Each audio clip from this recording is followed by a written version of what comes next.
আসসালামু আলাইকুম রহমতুল্লাহি ওয়া বারাকাতুহু।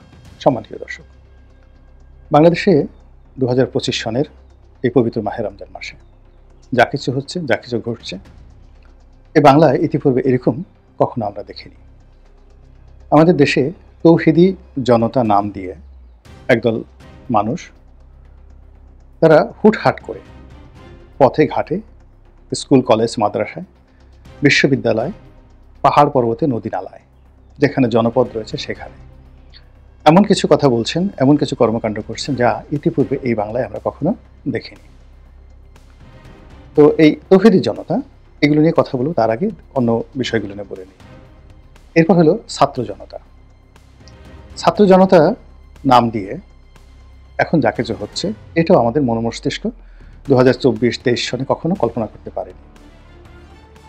তারা এই যাবৎকালে কি ভালো কাজ করেছেন, সেই জুলাই আগস্ট বিপ্লবের সময় তাদের যে অবিস্মরণীয় অবদান, সেই অবদান আসলে কোনো হেডলাইন হয় না, ছাত্র জনতা হয় না। এটি আপামর দেশবাসী, এদেশের শিশু থেকে শুরু করে আবাল বৃদ্ধ বনিতা সবাই শেখ হাসিনার বিরুদ্ধে সে সময় রাস্তায় নেমেছিল।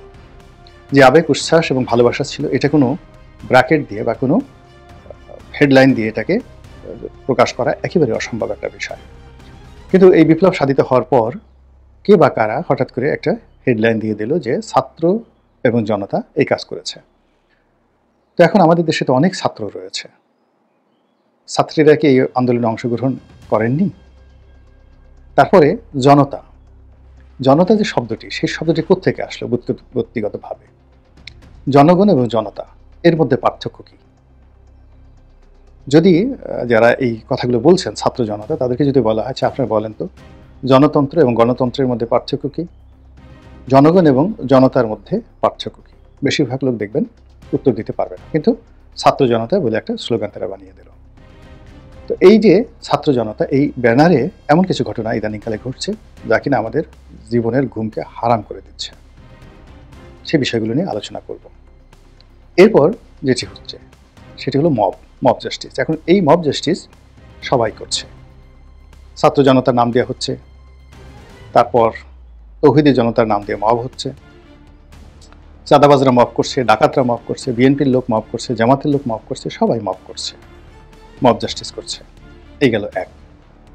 দ্বিতীয়ত, আইন এবং শৃঙ্খলার ক্ষেত্রে চাঁদাবাজি, রাহাজানি, চুরি এবং ডাকাতি যে পরিমাণ হচ্ছে, তার 100 গুণ ভয় ছড়িয়ে পড়েছে চারিদিকে।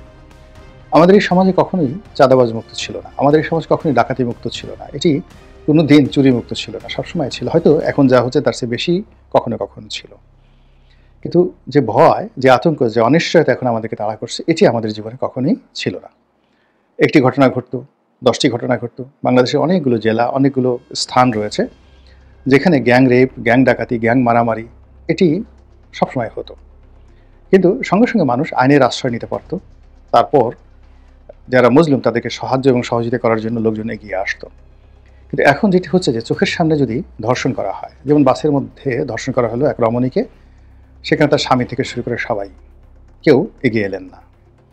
এখন ডাকাতি হচ্ছে, আগে যেভাবে ডাকাত পড়লে সবাই এগিয়ে আসতেন, এখন রাতের আধারে যখন ডাকাতি হচ্ছে তখন মানুষ মোবিলাইজ হচ্ছে, মব সৃষ্টি করছে।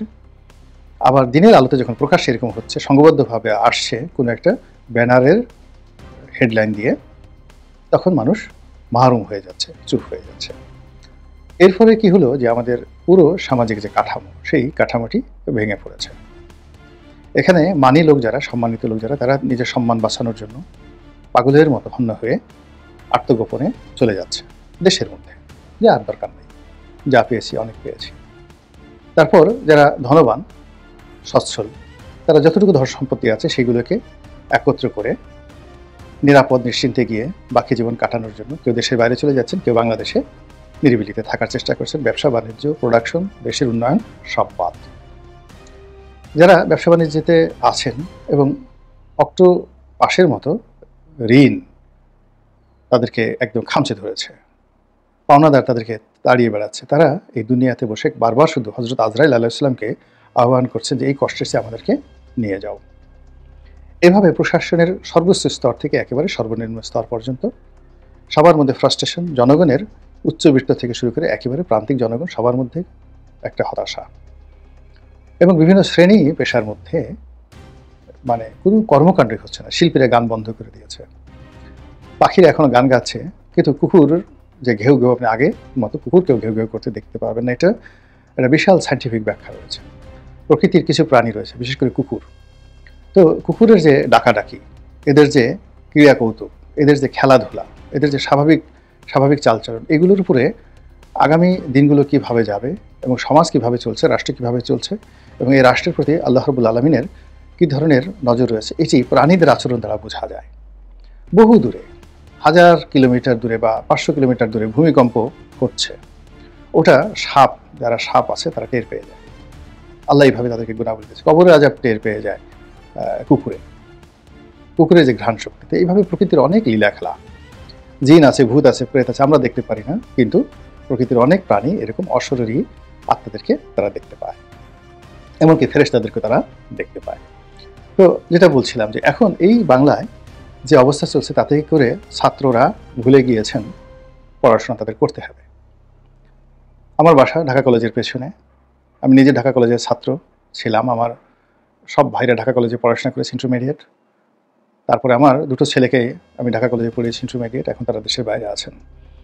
তো আমি এই ঢাকা কলেজের ছাত্র থেকে আজ অবধি এই শিক্ষা প্রতিষ্ঠানটি বাংলাদেশের 1 নম্বর ঐতিহ্যবাহী শিক্ষা প্রতিষ্ঠান। এখানকার ছাত্র এবং শিক্ষকদের মধ্যে যে হৃদয় দেখেছি এই গত কয়েক মাস ধরে, সেটা দেখছি না। এবং এখানকার যারা ছেলেরা পড়াশোনা করতে আসেন, কিংবা এর সামনে আরেকটা স্কুল আছে, গভর্নমেন্ট ল্যাবরেটরি স্কুল, এই স্কুলের যারা ছেলেরা পড়াশোনা করেন, তাদের অন্য সময়টিতে তাদের চলাফেরার মধ্যে আর এখনকার চলাফেরার মধ্যে আকাশ পাতাল পার্থক্য। তারা কি লেখাপড়া করতে আসেন, পরীক্ষা দিতে আসেন, আগামীতে কী পরীক্ষা দেবেন, এই ধরনের কোনো ভাবনাই নেই। দলে দলে ছেলেরা তারা বের হয়ে যাচ্ছে, ভিতরে ক্লাস আদৌ হচ্ছে কিনা, আমি নিজে এই ক্যাম্পাসের ভিতরে ঢুকতে আমি দ্বিধাগ্রস্ত।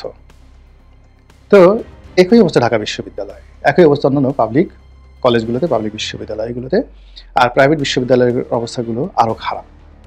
সেখানে আওয়ামী লীগের যে সকলগুলো মালিকানা ছিল, সেখানে নতুন মালিকানা এসেছে, সিন্ডিকেটে নতুন সদস্য এসেছে, বোর্ড অফ ট্রাস্টি পরিবর্তন হয়েছে, ফলে ওখানে লেখাপড়া হচ্ছে না।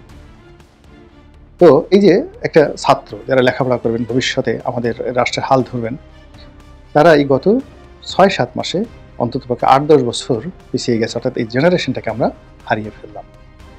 নতুন যখন আবার সিস্টেম চালু হবে, তখন লেখাপড়া যখন আবার চালু হবে, তখন আমরা আবার এই ছাত্রদেরকে পাবো। ছাত্রদেরকে যেহেতু আমরা হারিয়েছি, সঙ্গে সঙ্গে আমরা শিক্ষকদেরকেও হারালাম, ব্যবসায়ীদেরকে হারাচ্ছি। প্রায় প্রতিদিনই ব্যবসা প্রতিষ্ঠান বন্ধ হচ্ছে, এবং প্রতিটি ব্যাংক, বিমা থেকে শুরু করে ছোট বড় অফিস, কর্পোরেট অফিস, সবগুলোতে, এমনকি মাল্টিন্যাশনাল কোম্পানিগুলো, সবগুলোতে লাল বাতি জ্বলছে। কাজেই আমরা ব্যবসা বাণিজ্য হারিয়ে ফেলছি সময়ের বিবর্তনে। এরপরে ইনভেনশন, গবেষণা, নতুন উদ্যোগ, নতুন বিনিয়োগ, এই জিনিসগুলো কিন্তু আমরা করতে পারছি না। কেন পারছি না? তার কারণ হলো এই যে রাজনৈতিক অস্থিরতার কারণে আমাদের শরীর মন সাড়া দিচ্ছে না। অনেকের বদহজম প্রবল আকার ধারণ করেছে, বাংলাদেশে বসে যা খাচ্ছে রুচিহীন হয়ে পড়ছে, সবাইকে সন্দেহ করছে। অকারণের ভয়ের কারণে তার শরীরের যে পেশির কর্মকাণ্ড, মস্তিষ্কের নিউরনের যে কর্মকাণ্ড, রেশনতন্ত্রের যে কর্মকাণ্ড, পায়খানা পেশাব হওয়ার যে প্রক্রিয়া, এগুলো সবই ব্যাহত হচ্ছে।